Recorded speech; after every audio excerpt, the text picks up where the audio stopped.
Okay, so we're going to get started. Today we're going to cut plans from Rhino, and this works similar to elevation. We're going to add a little bit more of a wrinkle to it, and then on Monday we'll do sections. I know for the most part you guys would just like me to be quiet and let you work, but I still have to try to impart these last little bits before classes is officially over. A couple quick things about the final, because I'm starting to get questions about the final, so I want to kind of go over that, make sure that you guys are still remembering the things that I'm expecting. So, in exterior daytime rendering, exterior nighttime rendering, interior daytime rendering, interior nighttime rendering. So 4 V-Ray renderings. Those should each be printed on a separate 8.5 or a separate 11 by 17 piece of paper. Okay, you're going to post them online, but you're also going to give me a print. The reason that you give me a print is every semester I collect all the prints into one of these books. This one was bound, last semester's wasn't bound. You know, I'll get around to binding it eventually. So you'll see the evolution over time of both computing power and of the stuff that we've talked about. But if you flip through these, you can see some of them turned out pretty good. Some of them didn't turn out so good, but that is what it is. This is everything that everybody turns in for the final, and so I keep one of those for every semester. This one here is the one from last semester, I think.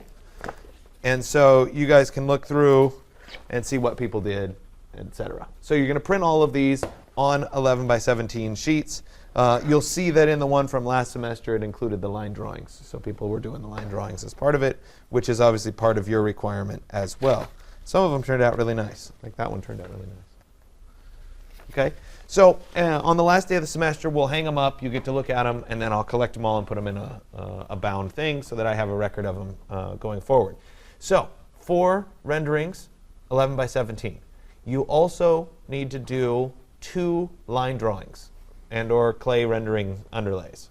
Okay, those line drawings can be a plan, a section, or an elevation. Remember, you're picking 2 of those. But we're going in class, we're doing an elevation, then we're going to do a plan, then we're going to do a section. So if 2 of those 3 turn out decent, you can use those.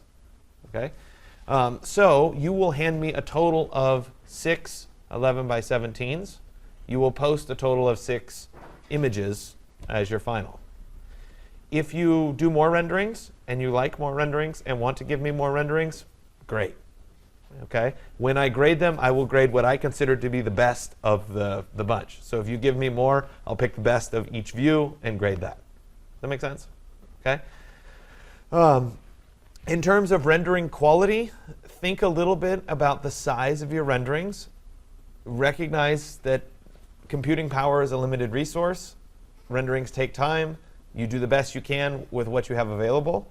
If you render an 800 by 600 resolution and print it on 11 by 17, it's not going to turn out that good.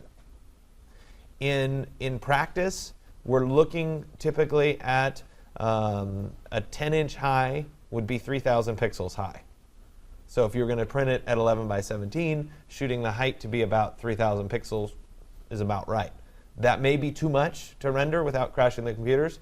Try to do it in half. Try 1,500. You know what I mean?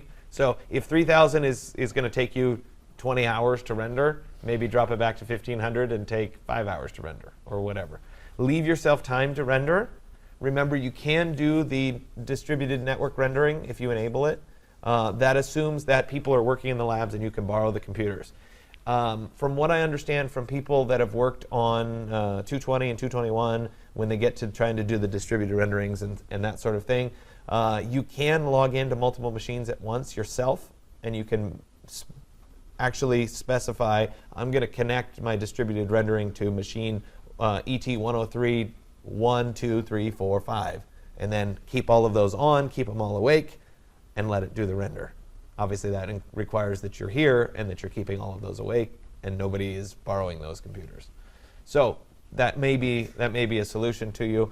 I'm trying, and I've been trying to work through the technical challenges of this. I had it perfect 2.5 semesters ago, before they changed to Windows 10 and before they made all of you log in. We had a default account. It would automatically log in for everybody. The computers would stay on all year or all night, and you could set up to render, and you could borrow all the computers all night. It was great. And then they made everybody sign in, and that killed everything. So anyway, I'm still working on trying to make it better, but that's what we have to deal with. So that's what you will deal with. OK, so in terms of size, that's kind of the ballpark we're looking for.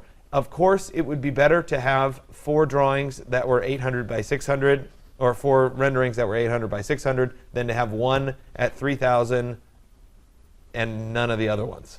I have to grade something, right? So make sure you at least have everything that's required. Does that make sense? I'm trying to help you guys out a little bit. Okay. The other thing that is a good strategy when it comes to this is get yourself a rendering for each view, even if you don't like them yet. Then you have something to turn in, worst case, if you run out of time. Don't just wait and, oh, I'm going to do all the rendering on the last day. Give yourself something to be able to turn in if it doesn't really work out. OK, so today we're going to talk through creating a plan. It's very similar to what we did when we created a elevation. Yeah, of course. Everything in this room has V-Ray on it. Everything in that room in 116 should have V-Ray on them. And everything in 124 should have V-Ray on them. They all should be the exact same setup. The only difference is the computers aren't unfrozen for you to log in with the toolbar setup. So when you log in, you'll have to set up your toolbars and whatever each time you log in. So it's possible that section tools wouldn't be installed, which is what we're doing today. I think they're installed everywhere because they're supposed to be the same image everywhere, and it's installed here. So if you run into a snag, let me know, and I'll see what I can do to sort it out. But V-Ray should be available in all 3 of the labs.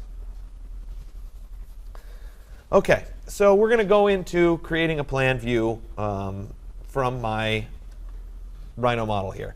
And so just like I did last class, I opened the master site file. And before I create the section, I'm going to do a save as. Or before I create this plan view, I'm going to do a save as. So I'll go to File and then Save As. And we're going to make this one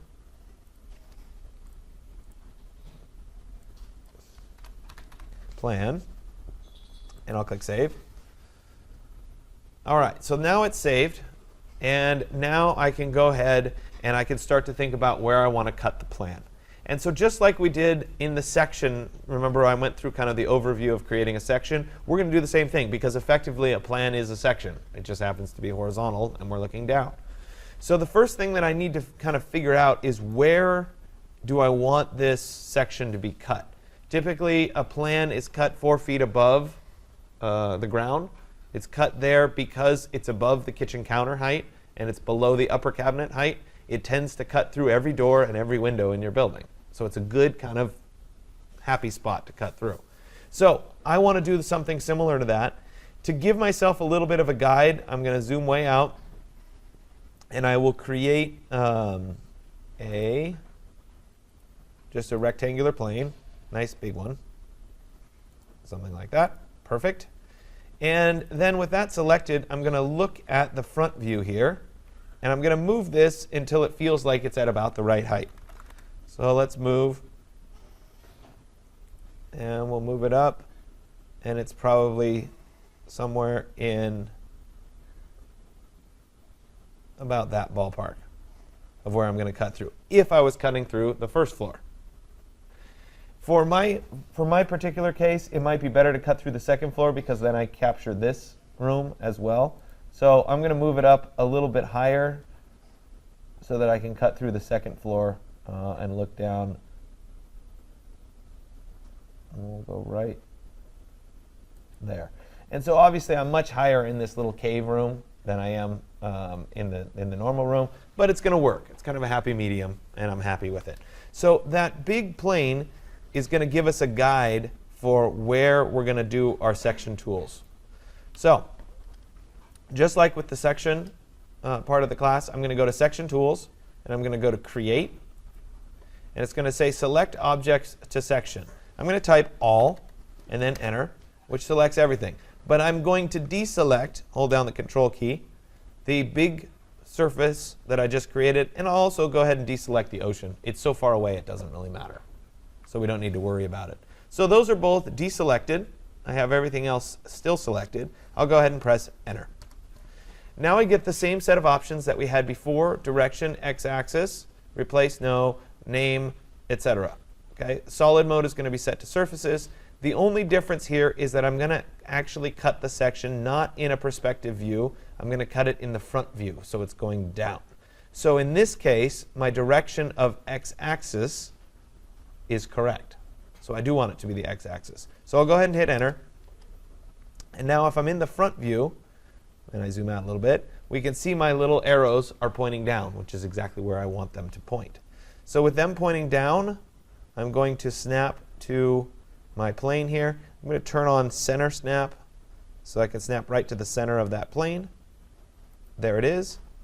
And it then creates my section when I press enter, like that. And so the section is called ST00. It happens to be the same name as the last section because I did a save as. So with ST00 showing like that, I'm going to go to Section Tools. I'm going to go to View. And it's going to ask me what section. So I'll click List and select ST00. Viewport to show it in, I'm going to do, right now, I'm going to do it in Exterior Render 3 so we can see it. So I'll type Exterior Render 03. And I'll hit Enter. And let me go ahead and hide this big plane. Here we go. So now I can zoom down here in on my building, and we can see that I can look right inside it. I'm seeing a little bit of couch. It looks pretty good. Okay, so I'm pretty happy. But remember, when we do a V-Ray rendering, it's going to give us the rest of the building back. It's not going to be the section anymore. So this is just for us as a guide. So let me do a couple things. One, I want to fill in the walls so that they appear filled in. So I have an ST00. Let me create a layer called Plan. We'll put ST00 underneath the plan layer. I'm going to go ahead and create a new sublayer here for wall fill. And with that active, I'm going to go ahead and fill in my walls. In an ideal world, this would have been done by the Section Tools command, but it doesn't always work the way we want it to. So I'm just going to manually go in.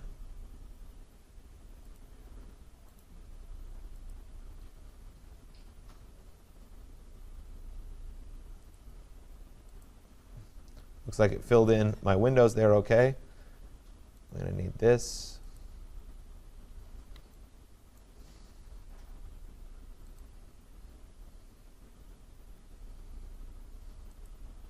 That.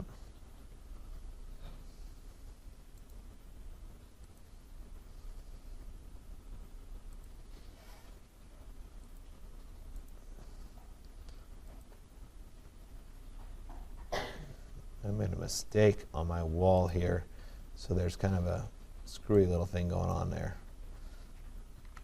Hold on a second. I'm going to do the 4 corner points for this one.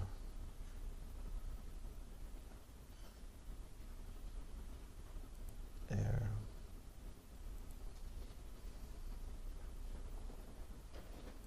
There.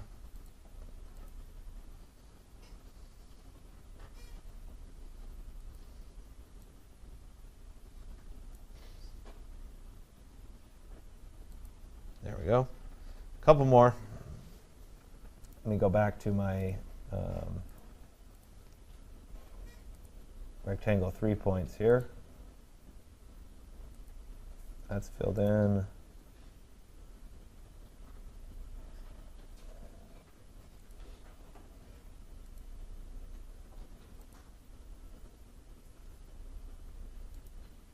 Almost there. Thanks for bearing with me on this.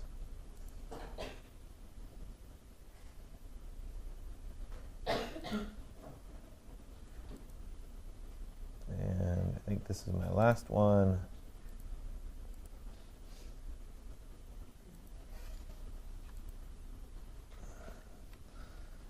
I need to do 4 corner points because it's not even there.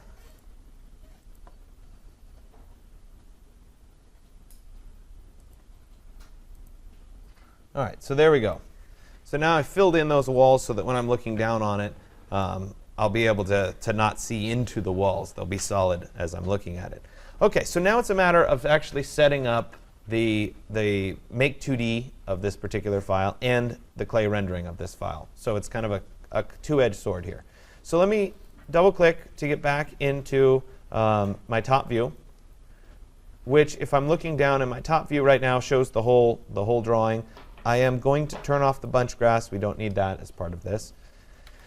And so once I have the view looking roughly like I want it to look, I'm going to go ahead and go to Set View, Named Views, and I'm going to rename this, and I'll save it as my floor plan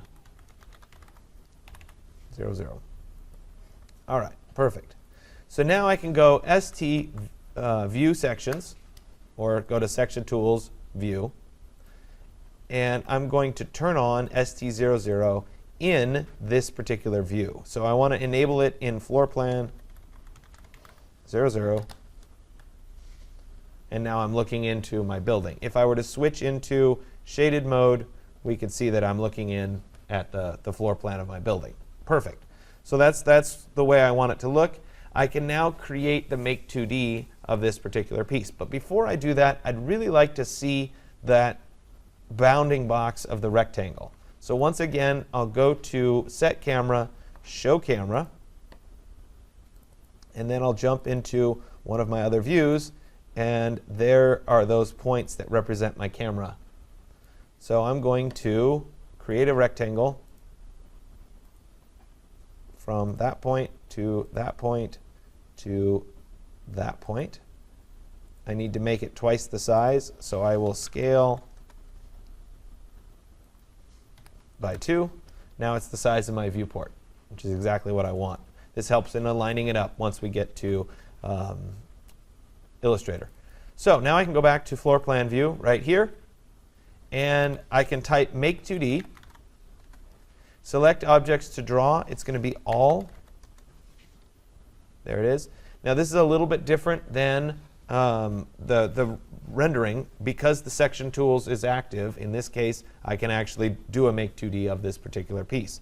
Now, it would probably be helpful for me to deselect the couch that was on the bottom layer if I can. And it doesn't want to let me do that because it's part of a block. So before I do it, I'm going to go ahead and explode the block instance. And again, this is permanently damaging my file, but I did a save as before I did it. So now, if I do Make 2D all, I should be able to deselect that block, which is good. It's just going to save me. I don't need hidden lines for that, that particular image. So there we go. I feel pretty good about it. I'm going to go ahead and hit Enter. It's going to be the current view. I want to show hidden lines. I'm not going to worry about maintaining source layers. And all of this looks pretty good. We'll go ahead and say OK. And just like it did last class when we did the Make 2D, this can take a while. So we're going to hang out for a little bit while it finishes its Make 2D.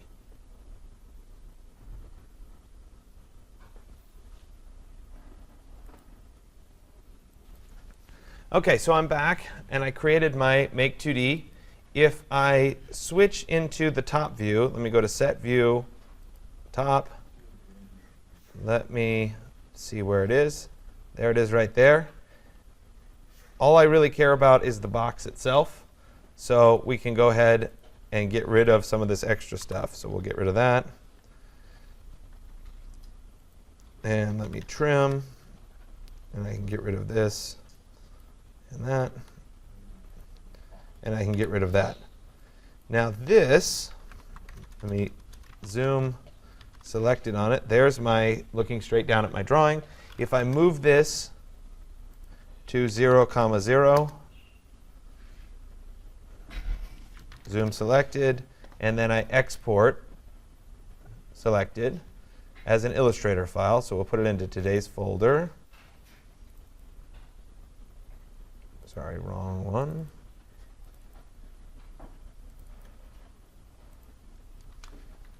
Spring 2017. And here's my floor. 0, 0. Remember, when I switch to Adobe Illustrator and then say Save, I get my model scale here. So this is going to be 48 to 1. I'll go ahead and say OK. And that then writes the Illustrator file of my plan. And if I were to go back and open that in Illustrator,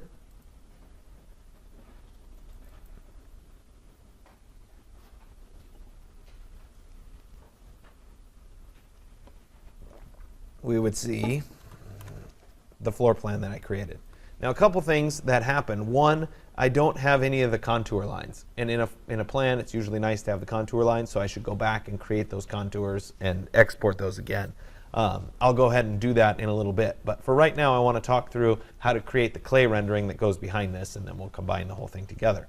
So I'm going to go back to Rhino for a second. And we're going to keep floor plan 00 up over here in the corner because we'll go back to rendering it.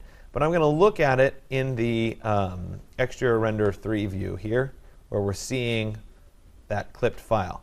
So what we want is we want to apply kind of a clay rendering that will let light in as if it were sunny outside, but that also would not let this upper part of the building show. So we want to use our see-through material for that.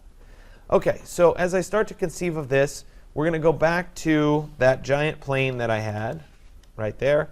And we're going to go to Section Tools, Clear from Clear ST00 from Exterior Render 03. There we go. So we get everything back. Now we need to go ahead and explode all of the blocks. So I'll use SEL block instance to select those, and then we'll explode. I'll hit escape and SEL block instance again, and then explode. Escape. SEL block. Oops. SEL block instance. Explode. SEL block instance. No objects. So we got down to where there was no objects. That's what we were after. And now it's time to do a split. So I'm going to type split. Select objects to split all except for that big giant plane. And actually, we really don't care so much about the ocean because we're not cutting through it. I'll go ahead and hit enter. Select cutting object. It's going to be that big plane. And then we'll go ahead and hit enter again. And it's going to start cutting through my building.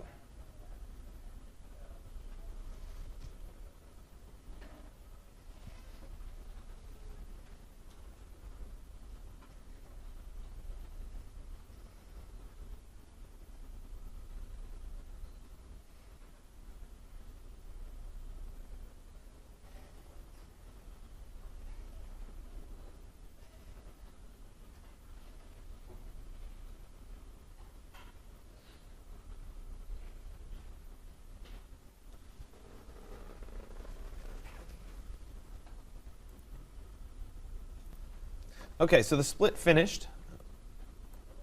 And so if I were to look at this in, let's go to my, I've got a set view. I'm going to go to my front view. There we go. The upper half here, as I come down like this, is all going to be separate from the lower half, which is exactly the way I want it. A couple things, though, that start to matter. One, anything that's glass, I want to be transparent still, just like we did when we did the first section cut. I'm going to go ahead and just hide the ocean, because it really doesn't matter for right now. OK. And you know what? I can hide this. No, I'll leave the plane in for the moment. OK, so let me go to Materials. And actually, before I do that, I'm going to go into my V-Ray options, and I'm going to load up the daytime instead of the nighttime scene, because I'm still in the nighttime scene, and doing the render at night isn't as helpful as doing it in the day. So let me go ahead and reload my daytime scene. The question is, of course, where did I put my visop file that will let me reload it? No.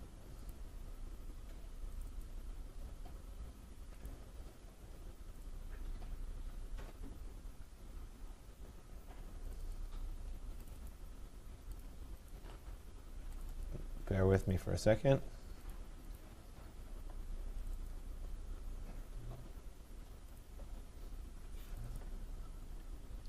There's my day visop file. I knew I saved it for a reason, and we'll load that back in. So now it'll be day, and that also means that under the site and environment layer, I can, once it's done loading, I can choose to turn back on the sun. Good, so the sun's back on. So now that I'm here, I'm going to go into my materials, and I'm going to make sure that I either have already loaded or will load the see-through material. It looks like I don't have it quite yet, so let's right-click on See Materials. We're going to load material, and I'm going to go to my flash drive, and you can get this from the course website. If you download the whole resource package, it's there under V-Ray Materials, Special Materials, See-Through,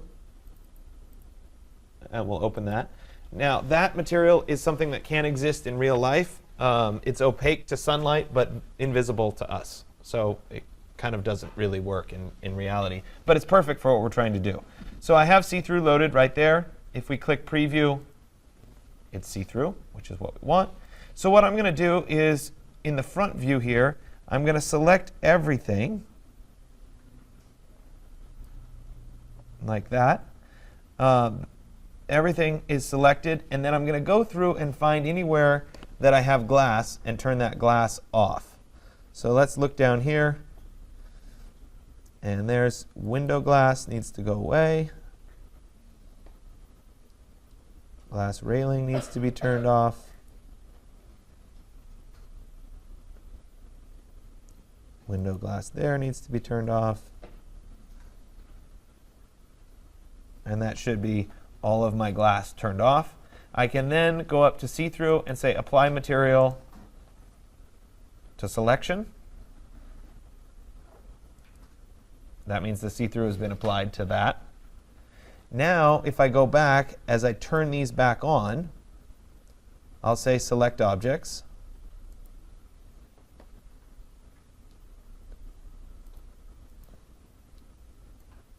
Select Objects. Select Objects. Perfect. Now I have all that window glass, but I don't want the stuff that's below because that needs to act as normal glass. So we will hold down Control and deselect everything that's below. So I'm only working with the glass that's up above. And now I need just a plain transparent material. So I'll right-click on See Materials, say Create Material, Standard. We can rename this material Transparent. And there's nothing particularly fancy about this material other than its transparency is going to be set to white. And if we look at it, it's transparent. That's perfect. I'll right-click and I'll say Apply Material to Selection, which will apply it to all the glass above my cut line. The advantage here is that when the sun shines through my building and goes through those windows, we'll see the sun in the building, even though we don't actually see the glass itself. So that's good. So I have those two pieces done. Now the other part is that down below here, I need it to have some kind of a clay-like material on it. And I had a visop file, you remember from last time, where we just kind of bulk applied that visop file and it made everything white, which is fine for an elevation view. But in this view, we can't use the strategy that I used in that, which was to override all materials with a basic material. So I need to now select everything, so Control A, except for, let me deselect everything up here in the upper half, like that. All of this needs to have a clay material assigned to it. So let me go ahead and create a new material. Oops. Create material, it's going to be standard. And I will call this clay. There we go. And the clay material is going to be a nice light gray. Looks like that. Works for me. So once again, though, I don't want it to apply to the glass. So we want that glass to be transparent. So I'll go through and uncheck window glass, glass railing, and window glass. And I think those were all of my glass. And I will right click on clay and say apply material to selection. And I'm also going to select the upper part of this terrain and apply the clay to that as well. Apply material to selection. So now that's applied. So then we can go back, and I'm going to go ahead and just turn back on the glass, and we'll leave the material set as glass for those vertical walls. So now that I have all of that done, we can go back to my floor plan 00 layer, and we can go ahead and do a render. But before we do that, let me go to V-Ray options here. I'm going to go to output. I'm going to unlock it and get the current view aspect, which is my floor plan 00 layer. I'll then lock it and make sure it's nice and small and check it. So it looks OK. Let's go ahead and check it.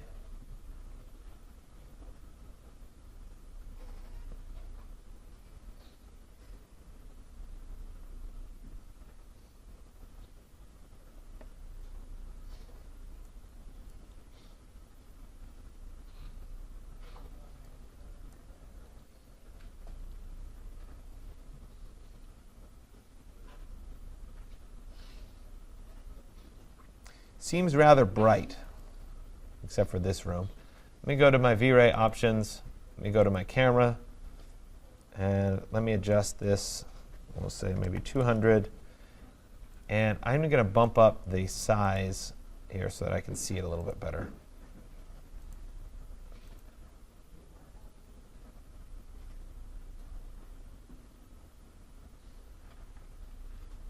Oh, I have to get rid of the plane. Sorry. That's what I was missing.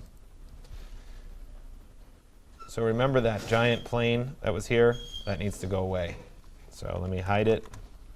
And let me go back to my set view, floor plan 00. There we go. So now with that plane hidden, now I'll go ahead and go back and do the render.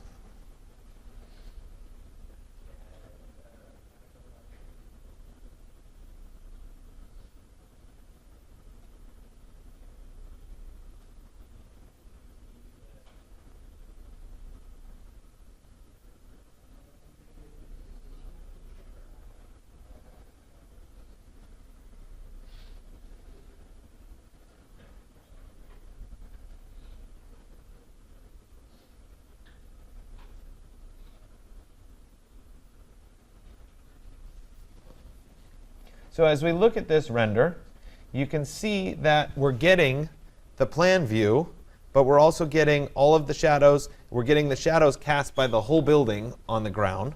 So all of those pieces are great. This is my little railing up above. Those are cast down, but I'm also getting how the light penetrates the building itself. And we can also see that, of course, my room back here is really, really dark, so I should probably go back and turn some lights on in that particular room. So now that this is done, though, I can use this as an underlay as part of my, my drawing.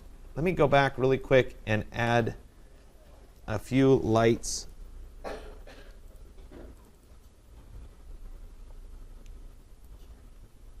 Down into this room, because otherwise it's going to be really dark.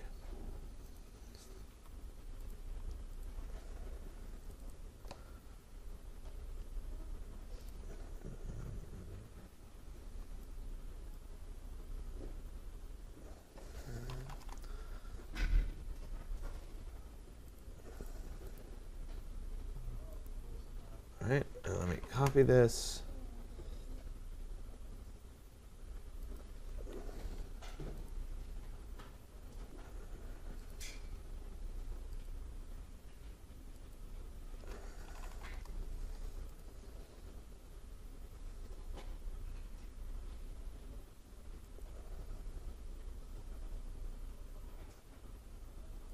All right. Sorry, I just wanted to add a few extra little pieces in there. If we look at this in wireframe, there we go.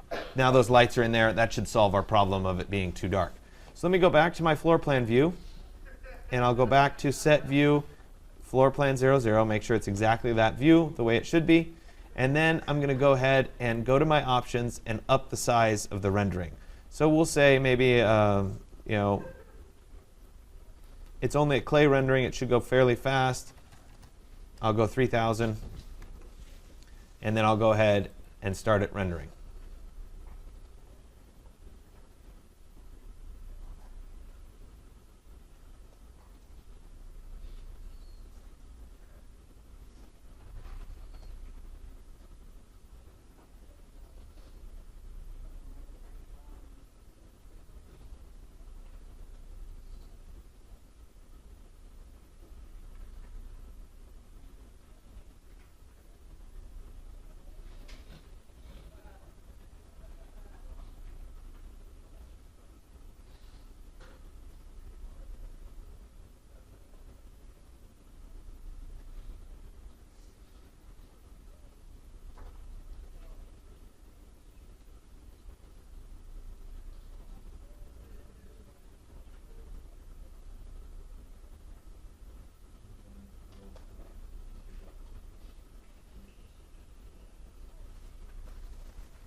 So you can see that adding the artificial lights in my cave room definitely helped.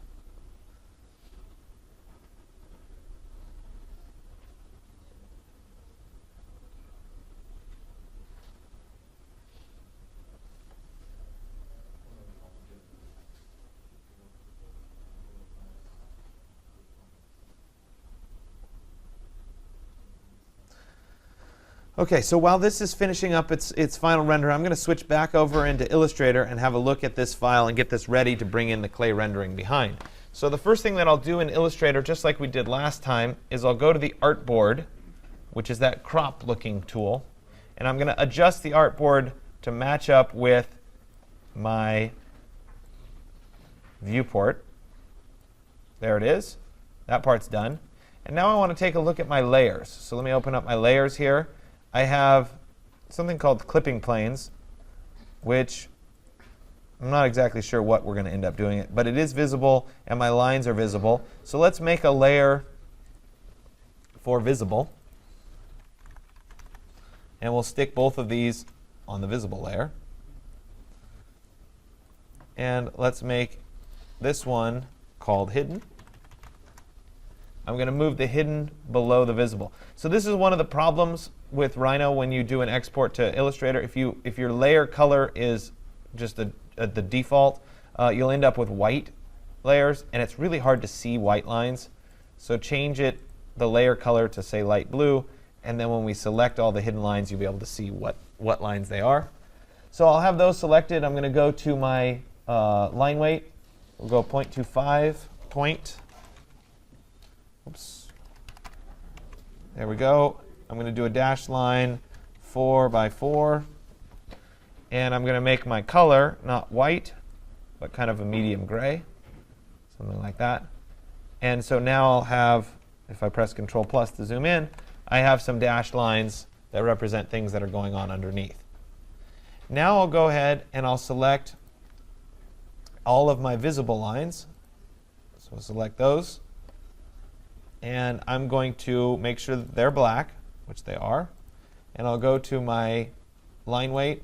And let's do maybe 0.75, like that. And so now I have those established as well. So I have the hidden lines. I have the visible lines. It looks pretty good. I may need to go in and make some adjustments. So like, for example, the couch here, let's make that whole thing much thinner. It reads not quite so strong. It might even be thinner than that. Let's go maybe 0.1 point. Yeah, a little bit softer. And then in reality, I would probably take some time and work through and make some of my lines a little bit thicker. Maybe the borders of all my walls, I'd end up making a little bit thicker than the other lines. And I can go through and I can select them all and work my way around. And so let's go maybe 1.5 point, etc. You guys get the idea. So I'm thickening up those outer lines or the lines that are the walls. Let me press Control 0 so we can see my whole drawing here again. And now I'm going to go back to Rhino and see if it finished my rendering, which it did. So there's my clay rendering that gives me a little bit of shadow for underlay. I'll go ahead and save all the VFB channels, so the multiple disk icon. And we'll save that into today's folder.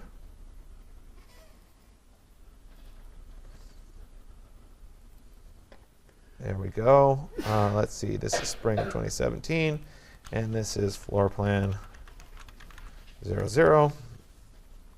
And I'll go ahead and save that.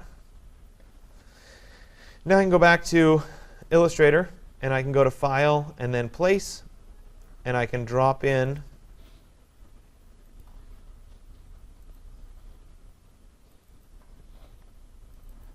that JPEG image that I just created.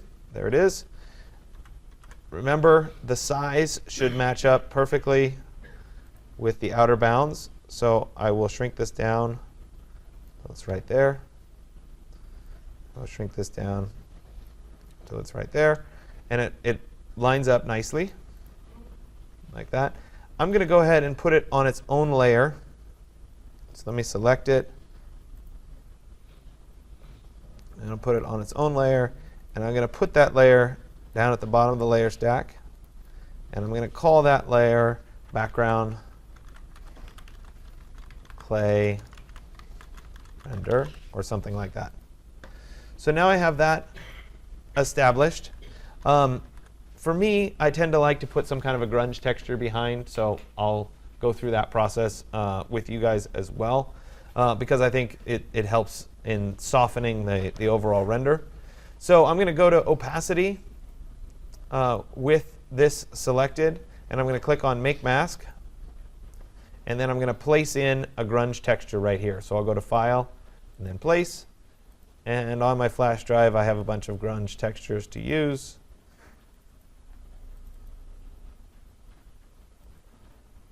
And I'll try to pick one that you guys can see when it goes in. Oops. Sorry, it didn't place into here. There we go. And let me make sure that it's big enough to cover. So I'll rotate it around like that. And now I'm seeing all of it. And if we were to zoom in and look at it a little bit, you can see that it provides just a little bit of texture to it. It's not quite so stark anymore. It also might need to be dropped down in its opacity value a little bit, so it's not quite so strong to let the lines come through. And essentially what I was able to do is take my very detailed Rhino model and effectively create a nice floor plan from it without having to redraw the floor plan in the first place. There's, of course, cleanup. In some instances, you might want to actually fill in the walls altogether and make them solid. If you wanted to do that, you can do it in Illustrator. You could do a live paint to fill in those sections. Remember, if you do a live paint, I recommend duplicating the lines that you're going to work on with the live paint. So let me go ahead and we'll turn that off. I will duplicate my visible. We'll call this live paint. And let's go ahead and move it below the visible lines. We'll turn off the visible lines for now. And I will select all. And I will use my live paint tool right here. And I want to fill, we'll say, with black. It's a live paint group. And now I can go around and I can fill in my walls as appropriate.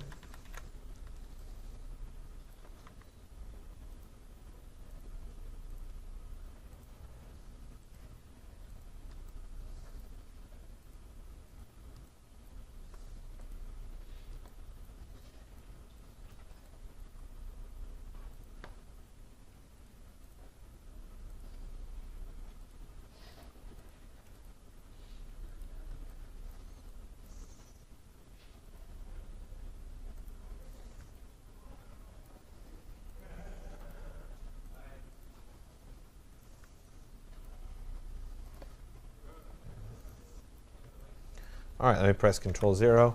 And so now you can that reads much more like a solid wall. Let me expand it and then select the black here. And I'll do to select same fill color, which will give me all those. Oops. go. Select same fill color. And we'll move all of those onto their own layer. We'll call this wall fill. Like that. And what that does is it allows me to say, oh, you know what? I didn't like the black. I want to make those a different color. I can select them all and adjust that color to be, a gray instead, or something along those lines. When I turn back on the visible lines, you can see that it's identifying what is the floor plan. Now if I turn back on the hidden lines and the background texture, Control 0 to zoom out, you can start to read this as a much stronger floor plan. Okay? I know that's a lot to kind of take in, but it's using all the same things that we've done before. And assuming that you guys were awake in 135, this should be review of the stuff you learned in 135 a little bit as well. To me, post-processing them in Illustrator kind of makes sense. It's kind of a little bit of collage work on it. You could, of course, if you're more comfortable in AutoCAD, take the drawing straight into AutoCAD and clean it up in AutoCAD and do fills in AutoCAD and that sort of thing. It's kind of what feels right to you.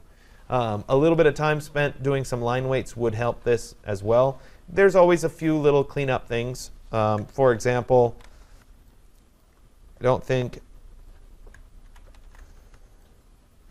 I needed these extra lines right here around my light fixture. Those were extras that I never deleted. And when I did the Make 2D, they came through as well. So I should go in and kind of clean those up, etc. So there's always a little bit of that kind of thing. Furthermore, since these are light fixtures, I really should select them.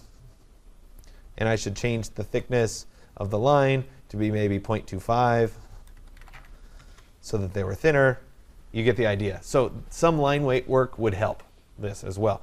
That is a little bit of the advantage of exporting all the various layers as individual maintaining source layers when you do the Make 2D, because instead of having just 2 layers for visible, you'll have 10 different layers. But if you have 100 layers, it's kind of complicated. So you have to decide what's right. OK, so that was plans from Rhino. Next class, we'll do sections from Rhino. And you will have gotten all 3 of those in. Next Wednesday, depending on how you guys are glaring at me, we'll decide on whether we're going to do some Photoshop work or not, just as a kind of refresher for the kinds of things that you might want to do. All right, any questions? No? This, by the way, is written up. If you go to the course website and you go to tutorials in the assemblies section, if you come down here, we have plans from Rhino. And everything that I just did shows up right here. So you can go through and match exactly what I was doing. OK?